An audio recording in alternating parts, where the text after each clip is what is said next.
মানে একদম বহুত বিষ ডিঙি গন্ধলত কামুৰিছিলে যে ৰাতিপুৱা 6টা বজাৰ পৰা বহুত বিষত থাকিব নোৱাৰোঁ তাৰপিছত ল'ৰাক দেখুৱালেও সি কৈছে বুলি আপোনাৰ তোমাৰতো বিষ খোৱা নিচিনা কিবা এটা হৈছে মই কৈছোঁ বিষ খোৱা হ'লেতো ইমান বিষ নহয় বোলে হয় আকৌ স্কুলত গ'লোগৈ মই প্ৰাইভেট স্কুল এখনত কৰোঁ তাত টিচাৰ এজনীক চাব ল'লোঁ তাই কৈছে আপোনাৰ মাখি চাল এৰাই পেলাই তেজ ওলাই আছে মই বোলো ইমান বিষ যে কৈছে নহয় আপুনি ভয় খাব নালাগে ফটো উঠাইও দেখুৱালে কিন্তু ফটোত মই দেখিছোঁ চিলভাৰ কালাৰ কিবা এটা মানে চিলভাৰ কালাৰটো এনেকুৱা নহয় কৈছে আপুনি বিশ্বাস নকৰে যেতিয়া উপায় নাই ফটো উঠাই দিলোঁ তাৰপিছত আকৌ মই ঘৰ আহি পালোঁ ঘৰততো ৰাতি মোৰ জ্বৰে বিষে উঠিছে ৰাতি 8টা বজাত ল'ৰাই একে এনেকুৱা টানি পেলাই এৰুৱাইছে নহয় মানে এৰুৱাব নোৱাৰে তাৰপৰা এৰুৱাওঁতেতো আপোনাৰ নাচি বাগি আছে পোকটো তেওঁ বোলো মাৰি দিওঁ এইটো চিকৰা নেকি মাৰিবলৈ লওঁতেতো নাইকিয়া হৈ থাকিলে টেবুলৰ ওপৰ পৰাই দুইটাই বিস্তাৰহে বিচাৰো নাপালোঁ তাৰপিছত ডক্টৰক দেখাইছে তাৰ পিছদিনাহে মই বৃহস্পতিবাৰ দিনা চিভিলত মানে লৈ গৈছে সন্ধিয়া তাৰপৰা মোক চিভিলত এডমিট কৰিলে আৰু কৰি পেলাই নগাঁৱলৈ ৰেফাৰ কৰিলে তাৰপৰা নগাঁৱত ভোগেশ্বৰী ফুকননি তাত চিভিলত মোক নাৰ্ভত বেজী দিলে বেজী দি পেলাই আকৌ মুখ খুলিলে পঠিয়ালে মুখ খুলি মানে মোৰ ENT বিভাগত দেখুৱালে তাত তেখেতৰ মতেতো প্ৰথম ডক্টৰনীগৰাকীয়ে নাজানে এই বিষয়ে নাজানে কৈছে আপোনাৰ পোকে কামুৰিলে কি ইনফেকশ্যন হয় নেকি তো মই বোলো এইটোৱে আমাৰ দিনত চবৰে হৈছে কৈছে কি দিম বাৰু তেতিয়া তেওঁ লগৰ এজনৰ লগত আলোচনা কৰি তেখেতে যিখিনি দিলে তাৰপৰা কৈছে আপোনাক মই মেডিচিন লিখি দিছোঁ কিন্তু আপোনাৰ RBSটো পৰীক্ষা কৰিব লাগিব যেদিন আপোনাৰ RBS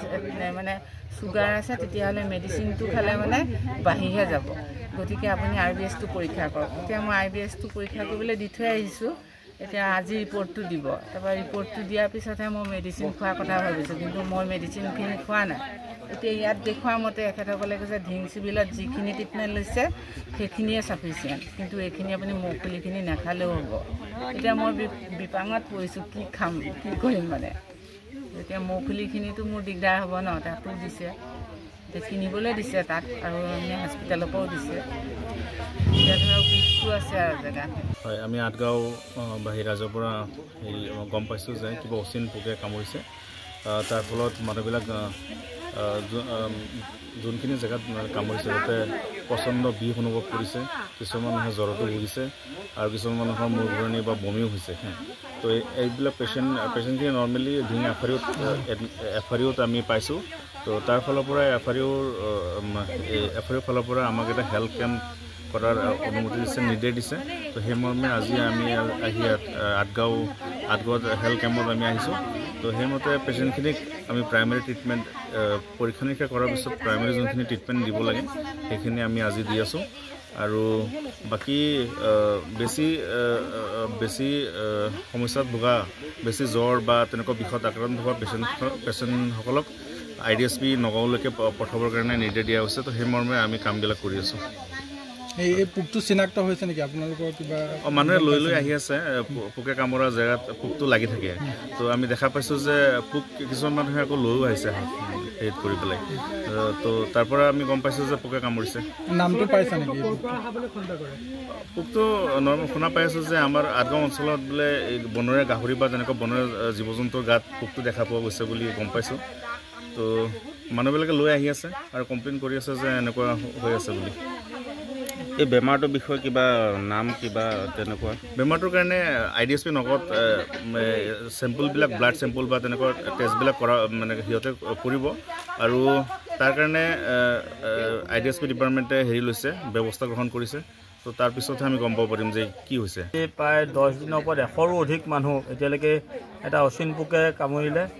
আৰু তাৰপিছত আমাৰ স্বাস্থ্য বিভাগৰ লগত বিভিন্ন সময়ত যোগাযোগ হৈছিল যদিও তেওঁলোকে সেইটো সময়ত বস্তুটো অলপ পাতলাই দিয়াৰ কাৰণে আজি তাৰিখত এনেকুৱা এটা মহামাৰীৰ দৰে এটা ৰোগ হ'বলৈ পালে গতিকে আমি শেহতীয়াকৈ হ'লেও যোৱাকালি নগাঁও জিলা স্বাস্থ্য বিষয়াই আমি যোগাযোগ কৰাৰ পিছত তেওঁলোকে এটা টিম পঠাই ঘৰে ঘৰে ব্লাডৰ চেম্পল লৈছে আৰু আজিও আপোনালোকে দেখিছে যে এটা হেল্থ চেকআপৰ কাৰণে এটা টিম এটা গপচ টিম ধিং এফাৰিঅ'ৰ পৰা তেওঁলোকে পঠাইছে গতিকে আমি শেহতীয়াকৈ হ'লেও তেওঁলোকক ধন্যবাদ জনাইছোঁ আৰু লগতে আমি মানে এতিয়া আমি স্বাস্থ্য বিভাগৰ পৰা তেওঁলোকে যিটো সন্দেহ কৰিছে যে বনৰীয়া গাহৰিৰ পৰাই এইটো হৈছে বুলি তেওঁলোকে সন্দেহ কৰিছে আৰু আমাৰ ৰাইজেও সেইটোৱে সন্দেহ কৰিছে গতিকে আমি ফৰেষ্ট ডিপাৰ্টমেণ্ট যিটো বিয়াগুম এটা বিভাগ গতিকে তেখেতসকলে 15 দিন হ'ল আজিলৈকে তেওঁলোকে কোনো এটা খবৰ লোৱা নাই। যদি গাহৰি বনৰীয়া গাহৰি বা বনৰীয়া জীৱ জন্তুৰ পৰা বিয়পাৰ পিছতো তেওঁলোকে এটা খবৰ লোৱা নাই। গতিকে আমি ফৰেষ্ট বিভাগক ধিক্কাৰ দিছোঁ আৰু লগতে নগাঁও জিলা ফৰেষ্ট বিভাগৰ তাৰমানে যি উচ্চ পৰ্যায়ৰ মানে অফিচাৰ আছে তেওঁলোকক আমি অতি সোনকালে ঢিঙত আহি ইয়াৰ ওপৰত বুজ ল'বলৈ অনুৰোধ জনাইছোঁ। যিটো বনৰীয়া গাহৰিৰ ওপৰত তেওঁলোকে অতি সোনকালে এটা পদক্ষেপ ল'বৰ কাৰণে আমি দাবী জনাইছোঁ। আৰু অসম চৰকাৰকো আমি দাবী জনাইছোঁ যে এই বিয়াগুম বিষয়াসকলক এ চি ৰুমত বহি থকাতকৈ ৰাইজৰ মাজলৈ আহিবলৈ আপোনালোকে মুখ্যমন্ত্ৰী মহোদয়ে অনুৰোধ জনাওক। আৰু মুখ্যমন্ত্ৰী মহোদয়ে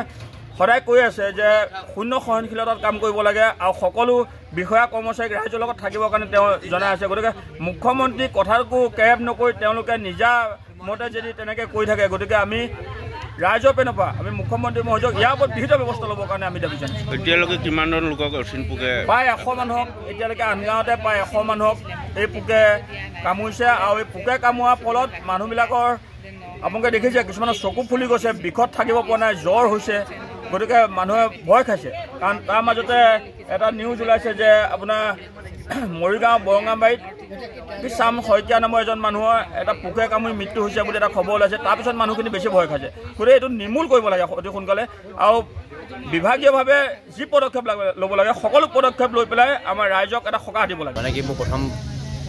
বিষ পোহা বুলি ভাবিছোঁ, কোলাকে উঠি আহিছে। উঠি অহাৰ কাৰণে পিছত আমি ভাবিছোঁ এইটো বিষ পোহা হৈছে। 10-12 দিন গ'ল। পিছত 13 নম্বৰ দিনাখন মই অকণমান পেট্ৰল লগাই নিদিলোঁ, বোলো বিষ পোহা আহি হ'ল। পিছত দেখিছোঁ কোলাকে পোক এটা ওলাই আহিছে। তাৰপিছত পোকটো ওলাই আহিল, একো ট্ৰিটমেণ্ট কৰা নাই। আমি ভাবিছোঁ একো নাই। পিছত সংবাদদাতাসকল আহিছিল আমাৰ ইয়ালৈ, তেখেতসকলে গম পাইছে যে এইটো এটা ডাঙৰ পোক। কালি মোক ক'লে যে আপোনালোকে FIR যাওক, গৈ পেলাই চিকিৎসাটো কৰি আহক। কালি FIR গ'লোঁ, গৈ দেখাই কৰি আহিলোঁ। আহি পেলাই চব টিকেট এটা দিলে, লৈ পেলাই চব দৰগাঁও তেজ পৰীক্ষাৰ কাৰণে পঠাইছে। সেয়াই বিষটো কিন্তু বৃহৎ বিষ হয়। এতিয়াও বিষ আছে? বিষ আছে, এতিয়া মোৰ ইয়াৰ বিষ আছে পুৰা। এতিয়া এই কেম্পত কি কৰে চাই পেলাই? কেম্পত চাই ঔষধ দি আছে। যিকোনো খবৰৰ বাবে যোগাযোগ কৰক 7099017330 অথবা 7099017990 নম্বৰত।